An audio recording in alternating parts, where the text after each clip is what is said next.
Good morning. ഞാൻ മഴയാണ് പുറത്തിൽ. അപ്പോൾ കുറച്ച് മാമ്പഴം കിട്ടി. സത്യം പറഞ്ഞാൽ ഞാൻ വീഡിയോ എടുക്കാനൊന്നും ഉദ്ദേശിച്ചല്ലാതെ. അപ്പം നമുക്കതൊരു തേങ്ങ അരച്ചൊരു മാമ്പഴക്കറി വെക്കാമെന്നോർത്തു.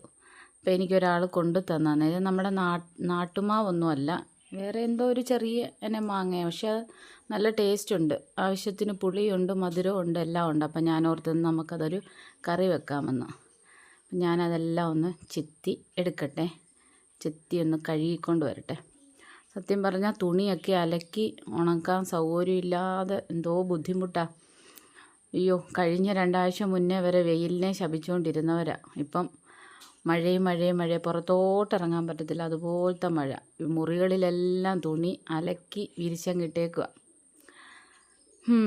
ഓരോ മഴക്കാലം എന്തെന്ത് ഓർമ്മകളാണ് തരുന്നത് നമുക്ക്. അപ്പം ഞാൻ ഇത് പറഞ്ഞപ്പോൾ ഇവിടെ ഇരുന്ന് എന്നെ കളിയാക്കുന്നു. നീ ഓർമ്മയും കൊണ്ട് അവിടെ ഇരുന്നു. മനുഷ്യർക്ക് പണിക്കും വേലയ്ക്കും പോകാതെ ആൾക്കാർ പട്ടിണി കിടന്ന് ചത്തുപോകും, നിൻ്റെ ഒരു ഓർമ്മയെന്നും പറഞ്ഞ് എന്നെ കളിയാക്കുന്നു. പോട്ടെ. അപ്പം നമ്മൾ മാങ്ങ എല്ലാം ചെത്തി വൃത്തിയാക്കിയതേ 5-6 പച്ചമുളകും കീറിയിട്ട്, ഒരു ഇച്ചിരി 3-4 തണ്ട് കറിവേപ്പിലയും, തണ്ടല്ല 3-4 ഇല, ഒരു ശകലം മുളക് പൊടിയും, ഒരു ഇച്ചിരി മഞ്ഞൾപ്പൊടിയും, ഉപ്പും വെള്ളവും കൂടെ, ആവശ്യത്തിന് വേകാനുള്ള വെള്ളവും കൂടെ ഒഴിച്ച് നമുക്ക് വേവിക്കാം. സത്യം പറഞ്ഞാൽ ഇത് മൺചട്ടി വെക്കണം, അത് നല്ലതാണ്. പക്ഷേ എനിക്ക് മൺചട്ടി ഇല്ല, മീൻ കറി വെക്കുന്ന ചട്ടികളാണ്. ഒരു ചട്ടിയുള്ളത്, അതങ്ങ് പൊട്ടിയും പോയി. അപ്പം പിന്നെ നമുക്ക് ചരുവത്തിനകത്ത് വെക്കാം. ഞാൻ വീഡിയോയ്ക്ക് വേണ്ടിയിട്ട് പ്രത്യേകം പാത്രങ്ങളൊന്നുമില്ല എനിക്ക്. എൻ്റെ ഉള്ള പാത്രത്തിൽ ഞാൻ കുക്ക് ചെയ്യുന്ന കാണിക്കുന്നേ ഉള്ളൂ കേട്ടോ. അപ്പോൾ നന്നായിട്ട് വേകട്ടെ. ദേ വെന്തിട്ടുണ്ട്. അടിക്ക് പിടിക്കാതിരിക്കാൻ ഞാനൊന്ന് ഇളക്കി കൊടുക്കുവാണേ.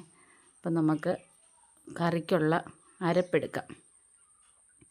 ഞാൻ നന്നായിട്ട് ഒരു മുറി തേങ്ങ, ഒരു മുറി തേങ്ങ തിരുമ്മി എടുത്തിട്ടുണ്ട്. നമ്മളിതിൽ തൈരോ മോരോ ഒന്നും ചേർക്കുന്നില്ല, തേങ്ങ മാത്രം അരയ്ക്കുക. തേങ്ങ, ഒരു കഷ്ണം വെളുത്തുള്ളി, ഒരു ചുമന്നുള്ളി, ഒരു 2 പച്ചമുളക്, ഒരു നുള്ളു ജീരകവും, അതേ ഉള്ളൂ, അല്ലാതെ മോര് ചേർക്കുന്നില്ല കേട്ടോ. ഇത് നന്നായിട്ട് മഷി പോലെ ഒന്ന് അരച്ചുകൊണ്ട് വരട്ടെ. നമ്മുടെ മാങ്ങ ഇവിടെ നന്നായിട്ട് വെന്തിട്ടുണ്ട്. ദേ അരപ്പ് കണ്ടോ. അപ്പോൾ ഈ അരപ്പ് അങ്ങോട്ട് ഒഴിച്ച് നമുക്ക് മിക്സി കഴുകി ജാറ് കഴുകുന്ന വെള്ളമില്ലേ, അതുകൂടി ഇച്ചിരി അങ്ങോട്ട് ഒഴിച്ച് കൊടുക്കുക. ഒത്തിരി വെള്ളം വേണ്ട, ഒരു കുറുകിയ ടൈപ്പ്, ഒരു മാമ്പഴപ്പുളിശ്ശേരിയുടെ സ്ട്രക്ചറിൽ അങ്ങോട്ട് എടുക്കാം. അപ്പോൾ ഈ സമയത്ത് നമ്മുടെ കയ്യിൽ ശർക്കര ഉണ്ടെങ്കിൽ ഒരു ഇച്ചിരി ശർക്കര ഇട്ട് കൊടുക്കുന്നത് നല്ലതാണ്. ഒരു മധുരവും പുളിയൊക്കെ വരും. അപ്പോൾ അരപ്പ് നന്നായിട്ട് തിളക്കിയൊന്നും വേണ്ട, നല്ലതായിട്ട് ചൂടായപ്പോൾ ഞാൻ ഇറക്കി വെച്ചു. പിന്നെ നമുക്ക് കടുക് താളിക്കാം. ഞാനിപ്പോൾ ശർക്കര ചേർക്കുന്നില്ല കേട്ടോ, എൻ്റെ ശർക്കര ഇല്ല. അപ്പോൾ വെളിച്ചെണ്ണ ഒഴിച്ച് കടുകിട്ടു. പിന്നെ നമുക്കൊരു ഇച്ചിരി ഉലുവയിടാം. ഉലുവാപ്പൊടി അങ്ങ് തീർന്നു പോയി, അപ്പോൾ ഉലുവയിടാം. ഉലുവയും കൂടി ഇട്ട് പൊട്ടുമ്പം നമുക്ക് ചെറിയ ഉള്ളി അരിഞ്ഞതും വറ്റൽമുളകും കറിവേപ്പിലയും കൂടി ഇട്ട് താളിച്ച് നമുക്ക് കറിയിലോട്ട് ഒഴിച്ച് കഴിഞ്ഞാൽ നമ്മുടെ കറി ഇവിടെ റെഡിയായി.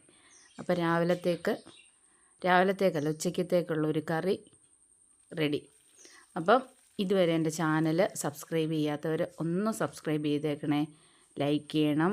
നിങ്ങൾക്ക് നല്ലതെന്ന് തോന്നിയാൽ നിങ്ങളുടെ ഫ്രണ്ട്സിന് ആർക്കെങ്കിലും ഒന്ന് ഷെയർ ചെയ്ത് കൊടുത്തേക്കണം.